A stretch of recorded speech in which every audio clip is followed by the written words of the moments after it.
નમસ્કાર મિત્રો, અમારી યુટ્યુબ ચેનલ આવો ભક્તિ સત્સંગમાં આપ સૌનું હાર્દિક સ્વાગત છે।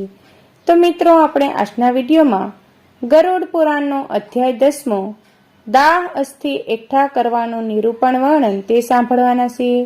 તો વિડીયોના અંત સુધી બધા બન્યા રહેજો। વિડીયો પસંદ આવે તો લાઈક કરી, ચેનલ પર નવા હોય તો ચેનલને આજે સબસ્ક્રાઈબ કરી લેજો, જેથી કરીને આવા અવનવા ધર્મ ભક્તિના વિડીયો આપ સુધી પહોંચતા રહે। તો હવે મિત્રો, આપણે દાહ અસ્થિ એકઠા કરવાનું નિરૂપણ વર્ણન અધ્યાય 10માની શરૂઆત કરીશું।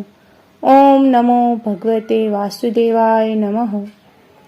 દેહ દાહ વિધાનમ સવદ સુકુશ્ય નામ વિભો સતી શકી ભવેત પત્ની તસ્યા સ્વ મહિમામ વદ।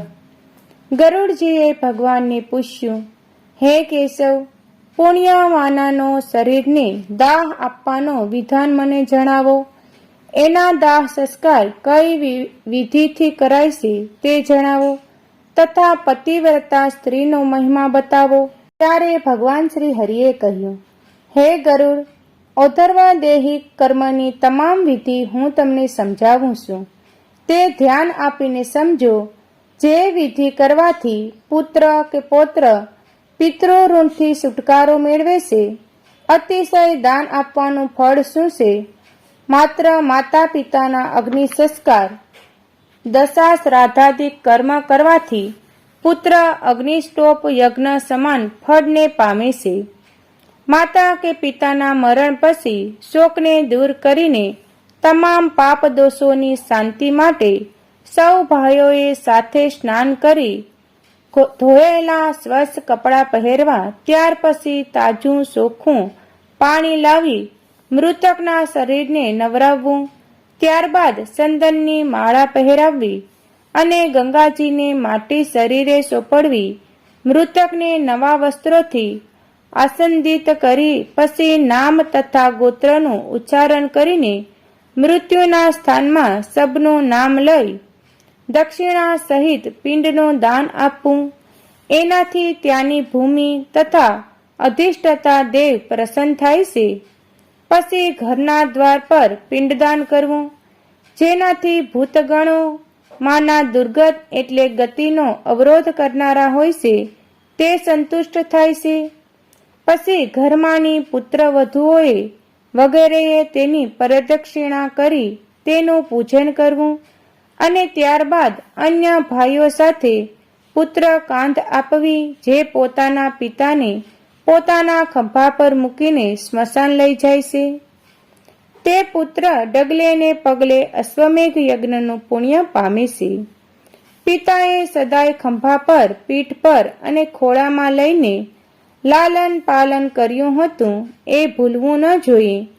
પિતાએ જે ઋણ અપેક્ષાથી લાલન પાલન કર્યું હતું એ ઋણમાંથી પુત્ર ત્યારે જ છૂટે છે જ્યારે તે મૃત પિતાને ખંભા પર મૂકીને સ્મશાને લઈ જાય છે। ત્યારબાદ સ્મશાનમાં જઈને જમીનને સાફ કરી પાણી છાંટી સબને વિશ્રામ કરાવવો, પછી સ્નાન કરાવી એ પ્રેત સત્સંગ બનેલા એ સબના માટે પિંડદાન આપવો। આમ કરવાથી આસપાસમાં રહેલા પિશાચ, રાક્ષસ વગેરે જેઓ દરેક દિશામાં છે તેઓ મૃતકના શરીરને અશુદ્ધ કરતા નથી, નહીતર તેઓએ પ્રેતનું માંસ ભક્ષણ કરી દહન કરવા યોગ્ય રહેવા દેતા નથી। ત્યાર પછી સબને ઉત્તર તરફ મુખ રાખીને મૂકવું। એને જ્યાં સીતામાં મૂકવાનું હોય એ સ્થળને જળ વડે શુદ્ધ કરી ગાયના સાણથી લીપન કરવું।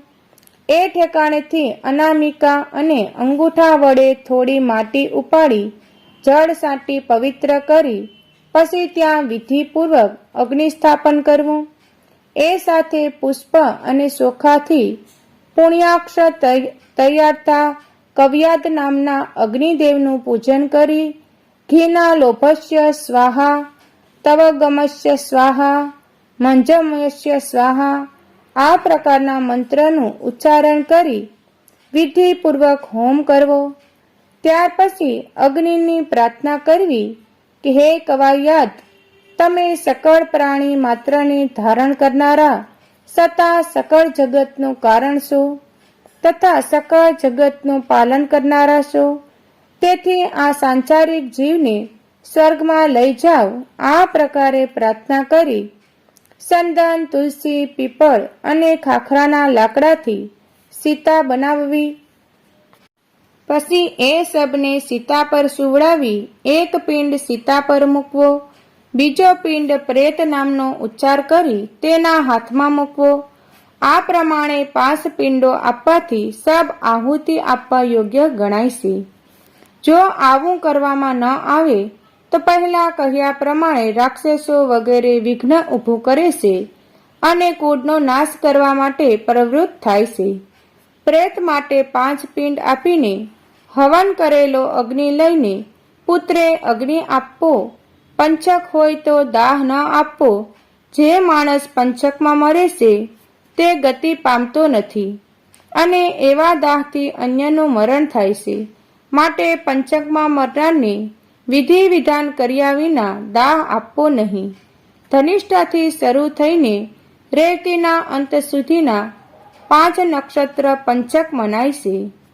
જે દાહ યોગ્ય નથી છતાંય દાહ કરવામાં આવે તો અશુભ ગણાય છે.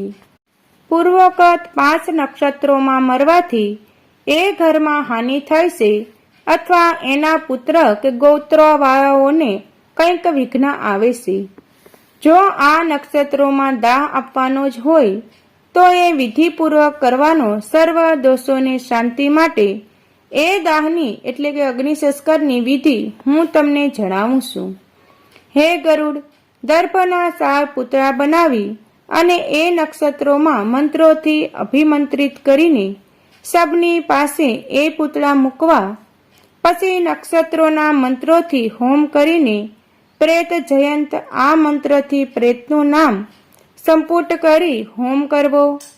પછી એ પૂતળાની સાથે મૃતકને દાહ આપવો. આ ઉપરાંત સર્વિકી શ્રાદ્ધના દિવસે પુત્રે વિધિ સાથે પંચક શાંતિ કરવી અને એના દોષોની શાંતિ માટે તલ ભરેલું પાત્ર, સોનું, ચાંદી, રત્ન અને ઘીથી ભરેલું કાંસાનું પાત્ર વગેરેનું દાન કરવું. આ રીતે શાંતિ વિધિ કરીને જે દાહ કરે છે તેને કોઈ જાતના વિઘ્નો આવતા નથી અને પ્રેત ઉત્તમ ગતિ પ્રાપ્ત કરે છે. હે ગરુડ, આ પ્રમાણે મેં તમને પંચકમાં અગ્નિ સંસ્કારની વિધિ જણાવી. જો મૃતકની સ્ત્રી સતી થવા ચાહતી હોય તો એને પણ પતિ સાથે દાહ આપવો.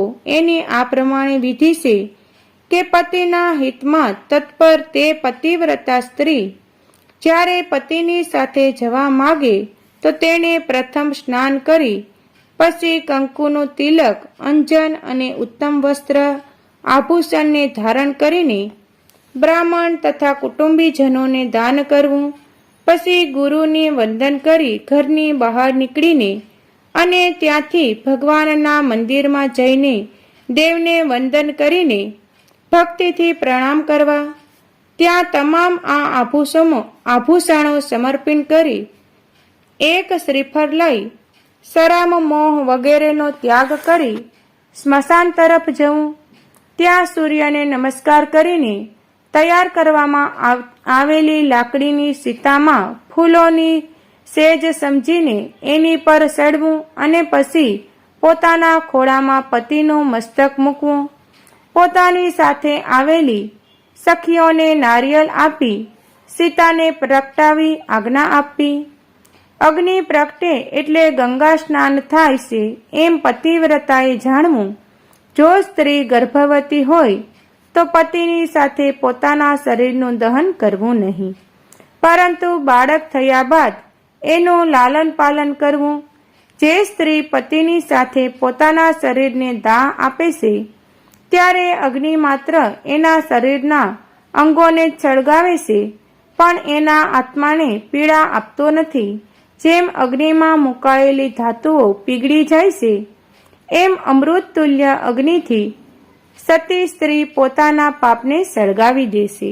વાદ વિવાદમાં પડવા છતાં શુદ્ધ, સત્ય અને ધર્મયુક્ત માનવી તપાવેલા લોઢાથી પણ ક્યારેય દાસતો નથી. એમ પતિ સાથે સીતા પર સડનારી સ્ત્રી પણ ક્યારેય સળગતી નથી, યાની સળગતી વખતે એને કોઈ જાતનું કષ્ટ પહોંચતું નથી, પરંતુ મૃત પતિના અંતરાત્મા સાથે તેનો આત્મા મળી જાય છે. જ્યાં સુધી સ્ત્રી પોતાના શરીરને પતિની સાથે આગમાં સળગાવતી નથી, ત્યાં સુધી એ સ્ત્રી શરીરથી ક્યારેય છૂટતી નથી.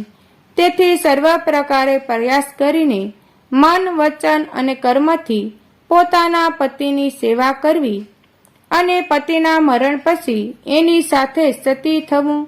પતિના મરણ પર જે સ્ત્રી પતિની સાથે અગ્નિમાં પ્રવેશ કરે છે તે અરુંધતી વશિષ્ઠની પત્ની સમાન થઈને સ્વર્ગવાસમાં વસવાટ કરે છે. ત્યાં સ્વર્ગમાં તે સ્ત્રી અપ્સરા દ્વારા પૂજાતી તે પોતાના પતિ સાથે પતિની સાથે ત્યાં સુધી રમણ કરે છે જ્યાં સુધી સૌદ ઇન્દ્રરાજ કરતા હોય છે. જે સ્ત્રી પતિની સાથે સતી થાય છે તે માતા, પિતા અને જ્યાં એના લગ્ન થયા છે ત્યાં આ ત્રણેય કુળને પવિત્ર બનાવે છે. 3.5 કરોડ જેટલા વાળ માનવના શરીરમાં હોય છે. એટલા વર્ષની પતિની સાથે સ્વર્ગમાં આનંદ ભોગવે છે. પછી સૂર્ય સમાન પ્રકાશવાળા વિમાનમાં બેસીને પતિ સાથે રમણ કરતી જ્યાં સુધી સૂરજ ચંદ્ર રહે છે ત્યાં સુધી પતિ સાથે ક્રીડા કરે છે. ત્યાર પછી લાંબી આવરદાવાળી થઈને કોઈ નિર્મળ કુળમાં અવતરે છે અને ફરીવાર એ પતિવ્રતા સ્ત્રી ફરી એ જ પતિને પામે છે. જે સ્ત્રી ક્ષણ માત્રના દાહના દુઃખથી આવા અત્યંત સુખને છોડી દેશે તે મૂર્ખ સ્ત્રી જીવનભર વિરહની આગમાં તડપતી રહે છે. આથી પતિને શિવરૂપ જાણી એની સાથે શરીરને દગ્ન કરવું. હે ગરુડ, જો સ્ત્રી સતી ન હોય તો માત્ર એના શરીરને દાહ આપવો. અડધું સળગી ગયા પછી કે પૂરું સળગી ગયા પછી સબના મસ્તકને ખોપડી ફોડવી. પિતૃલોકની પ્રાપ્તિ માટે એની કપાળ ક્રિયા કરીને પુત્રે આમંત્રણથી ઘીની આહુતિ આપવી. હે અગ્નિદેવ, તમે વાસુદેવ ભગવાનની ઉત્પન્ન થયા છો તો તમારા વિશે દગ્ધ થયેલો જન દિવ્ય દેહયુક્ત થઈને ફરીથી સ્વર્ગમાં ઉત્પન્ન થાય.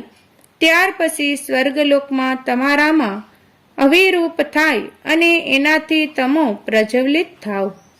આ પ્રકારના મંત્રથી તલ અને ઘીની આહુતિ આપી ખૂબ જ શોક કરવો. આ રીતે કર્મ કરવાથી મૃતકને સુખ પ્રાપ્ત થાય છે. અગ્નિદાહ પછી એના સ્ત્રી પુત્રોએ સ્નાન કરવું. ત્યાર પછી નામ અને ગોત્રનું ઉચ્ચારણ કરીને તલ અને જળની અંજલિ આપવી. ત્યાર પછી લીમડાના પાન ચાવવા અને મૃતકના ગુણના વખાણ કરવા. સ્મશાનમાં દહન કર્યા પછી આગળ સ્ત્રીઓએ અને પાછળ પુરુષોએ ઘરે જવું. ઘરે આવીને ફરીથી સ્નાન કરવું અને ગાયને ગૌઘાસ નાખવું. પતરાણમાં ભોજન કરવું. ઘરનું ભોજન ખાવું નહીં. એ પછી જીવાત્માઓએ જે જગ્યાએ મૃતક થયું એ સ્થાનને લીપીને 12 દિવસ સુધી ત્યાં દક્ષિણાભિમુખ ઘીનો દીવો કરવો. હે ગરુડ, મરનારની શાંતિ માટે 3 દિવસ સુધી માટીના પાત્રમાં દૂધ અને જળ ભરી તેને સૂર્ય અસ્ત થાય પછી સ્મશાન અથવા 4 રસ્તે મૂકવું. માટીના કાસા પાત્રમાં દૂધ તથા જળ ભરી તે પાત્ર દોરીથી તથા 3 સાડીથી બનાવેલા રવૈયા પર મૂકી આ મંત્ર બોલવો. તમે સ્મશાનમાં અગ્નિથી દાહ થયેલા અને ભાઈ બાંધુથી ત્યાગવામાં આવેલા છો, માટે આ જળ અને આ દૂધ છે. જળથી સ્નાન કરો અને દૂધ પી જાઓ. અગ્નિહોત્રના પુરુષોના ચોથા અને અગ્નિહોત્ર રહિતો માટે 3જા દિવસે અસ્થિ સંચય કરવા એની વિધિ આ પ્રમાણે છે. સ્મશાનમાં જઈ પ્રથમ સ્નાન કરી પવિત્ર થવું અને ઊનનો દોરો લપેટીને પવિત્રી પહેરવી. પછી સ્મશાનમાં રહેલા ચાંડાલને શક્તિ મુજબ દાન આપવું. ત્યાર પછી સ્મશાનમાં રહેનારા ભૂત પ્રેતો માટે યમાયન્વેતી આ મંત્રથી અડદની બલિ આપવી, પછી 3 ડાભી પ્રદક્ષિણા કરવી. હે ગરુડ, ત્યાર પછી સીતાના સ્થાન પર દૂધ સાટીને પાણી સાટી અસ્થિઓ એકઠી કરવી. એના ખાખરાના પાંદડામાં રાખીને દૂધ અને જળથી ધોઈને માટીની ફૂલડીને રાખીને વિધિપૂર્વક શ્રાદ્ધ કરવું. પછી ત્રિકોણ શોકો બનાવી તે સ્થળે જળ તથા સાણથી લીપી પવિત્ર કરવું. પછી દક્ષિણ મુખ બેસીને અનુક્રમે પૂર્વ, પશ્ચિમ અને ઉત્તર એમ 3 દિશામાં 3 પિંડ આપવા. ત્યાર પછી સીતાની ભસ્મ એકત્રિત કરીને ત્યાં ત્રિપાઈ રાખવી. પછી એના પર જળથી ભરેલો ખુલ્લા મોં વાળો ઘડો સ્થાપન કરવો. પછી રાંધેલા ચોખામાં દહીં, ઘી અને મીઠાઈ ભેળવીને પિંડ બનાવીને વિધિ વિધાનથી પ્રેતને આપવા. હે ગરુડ, પછી ઉત્તર દિશા તરફ 15 ડગલા ચાલીને એક ખાડો ખોદવો, જેમાં અસ્થિવાળું પાત્ર મૂકવું.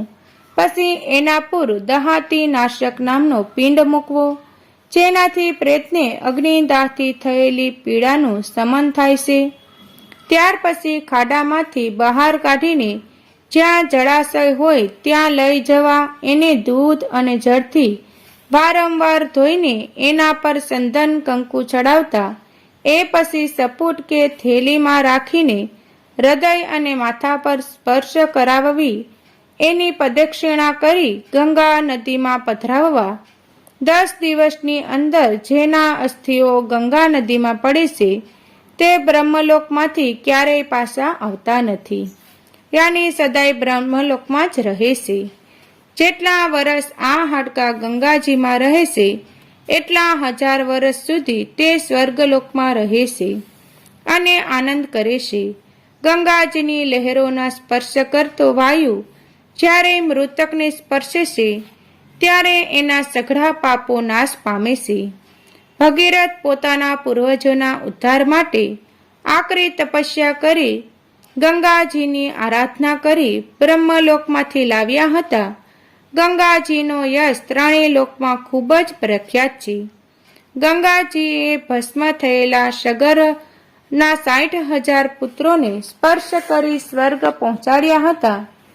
જે મનુષ્ય પહેલી અવસ્થામાં પાપ કરીને મરણ પામે છે તેના અસ્થિ ગંગાજીમાં પડીને તેઓ સ્વર્ગ જાય છે. પ્રાણીઓને મરનારનો એક પારઘી વનમાં સિંહ દ્વારા માર્યો ગયો. તે શિકારી પોતાના પાપ કર્મથી નરકે જવાનો હતો. એવામાં એના શરીરનું એક હાડકું કાગડો પોતાની ચાંચમાં પકડીને ગંગાજી પરથી ઉડીને જતો હતો. અચાનક જ તે હાડકું કાગડાના ચાંચમાંથી ગંગાજીમાં પડ્યું. આથી એ પારઘી તમામ પાપોથી મુક્ત થઈને દિવ્ય વિમાનમાં બેસીને દેવલોકમાં પહોંચી ગયો. આથી સપુત્રે પોતે જ પિતાના અસ્થિઓને ગંગાજીમાં પધરાવવા અને એ પછી 10 ગાત્ર કર્મ કરવું.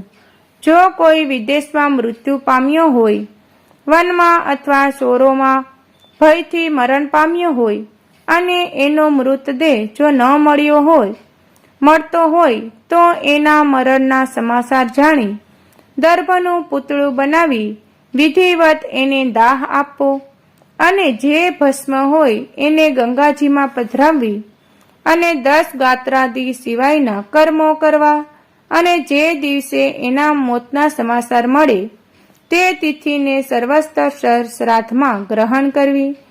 જે સ્ત્રી પૂરા ગર્ભ સાથે પૂરા માસે મૃત્યુ પામે તો એનું પેટ ચીરીને જીવતા બાળકને બહાર કાઢવું. પરંતુ જો બાળકનું મૃત્યુ થયું હોય તો એને જમીનમાં દાટી દેવું અને સ્ત્રીને અગ્નિ સંસ્કાર કરવા છોડી દેવું. જો અન્ય દેશમાં બાળક મરી ગયું હોય તો એને જમીનમાં દાટી દેવું. 27 મહિના સુધી બાળકને જમીનમાં દાટવું. એનાથી મોટું હોય તો અગ્નિને ચિતામાં સળગાવી એના અસ્થિને ગંગાજીમાં પધરાવવા. ત્યાર પછી જળ ભરેલો ઘડો દાનમાં આપીને બાળકોને ભોજન કરાવવું. ગર્ભમાં નાશ પામેલા બાળકની કોઈ ક્રિયા થતી નથી. મૃત બાળક પાછળ દૂધ આપવું. જળનો ઘડો દાન કરવો અને બાળકોને ખીરનું ભોજન આપવું.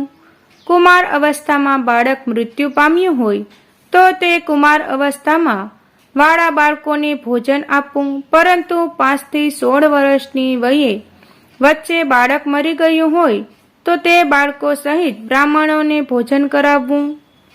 એ બાળકને જનોઈ આપવામાં આવી હોય તો તે પરણેલું હોય તો બ્રાહ્મણોને જમાડવા, અને પરણેલું કે જનોઈ આપેલ ન હોય તો બાળકોને જમાડવા. 5 વર્ષ પછી ભલે એને અગ્નોપવિત્ર સંસ્કાર આપ્યા હોય કે નહીં, જો એ મૃત્યુ પામે તો ગોળ કે ખીરના ઓછામાં ઓછા 10 પિંડ આપવા. 11મા અથવા 12મા દિવસે વૃષોગર્ય સિવાય બાકીના કર્મો કરવા, પણ મહાદાનો આપવા નહીં. 5 વર્ષની અવસ્થામાં મરનાર બાળકના પિતા જીવતા હોય તો એનું સપિંડિક શ્રાદ્ધ કરવું નહીં. માત્ર 12મા દિવસે એકોતિષ્ઠ વિધિથી શ્રાદ્ધ કરવું. સ્ત્રીઓ અને વૃદ્ધોના વિવાહ ઉપનયન સ્થાને જાણવા ઉપનયન પૂર્વે સકલ વર્ણની ક્રિયા ભય પ્રમાણે કરવી. કર્મ, દેશ, સગા સંબંધીઓ, વર્ણ અને વયનું સ્વપાલન તથા મહત્વ જોઈ ક્રિયા કરવી. કિશોરાવસ્થામાં મરણ પામે તેમના પડદાન, મહાદાન અને ગૌદાન વગેરે સઘળા કર્મો કરવા. તમામ પ્રકારના યતિઓને દાહ, જળ ક્રિયા અને 10 ગાત્રાદિ કર્મ પુત્રોએ ન કરવું. માત્ર દંડ ધારણ કરવાથી માનવી નારાયણ સમાન મનાય છે.